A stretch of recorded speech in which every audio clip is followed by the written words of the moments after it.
ढेंकानाल जिला कामाख्यानगर ब्लॉक अंतर्गत कोटगरा ग्राम पंचायत अधीन परिमाल महाविद्यालय पंडुआ को 2023-24 आर्थिक वर्ष रे महात्मा गांधी जातीय ग्रामीण निश्चित कर्म नियुक्ति योजना माध्यम कॉलेज खेल पड़ियार उन्नति 4,69,000 टंका मंजूरी होइतिला। गत वर्ष अक्टोबर 5 तारिख कार्य आरंभ होइतिबा बेले कोनोसी कार्य न करी चलित वर्ष फेब्रुआरी 15 तारिख मध्य 2,69,000 टंका खर्च करा जाइतिबा बिल रे दर्शा जाइतिबा अभियोग होइछि।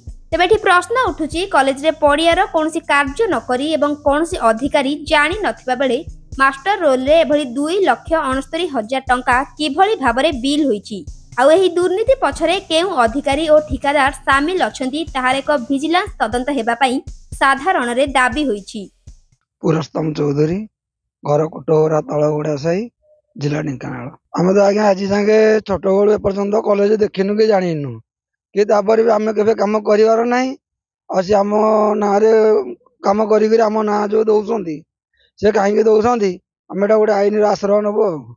विलास चौधरी नाई मो तो विधवा नुक मोर कहीं ना गोटे से दिह असुविधा आम क्या जीव कॉलेज कम करी आम ना बिल मिछे फल्स आम तो करनु आम क्या कहू कर सब पैसा फुसी कटिज मोर विधवा नुक कहीं ना पैसा फुसी कटिज फल्स आम ना पितवास महाराणा प्रिंसिपल परिमाल डिग्री महाविद्यालय पंडुआ। बिल पत्र संपर्क में मु तो किसी जानी ना कारण केवल जिते खेल आरंभ हाँपाई जाइला मुझे वीडियो साहेब को कही सार टी फील्ड सफा करने सी कहले हाँ करदे तो से जेसीबी लगे केवल फील्ड टी सफा होती मुझे जानी आउ किसी जानी ना। ढेंकानाल अक्षय कुमार नंदंग रिपोर्ट प्रियो न्यूज।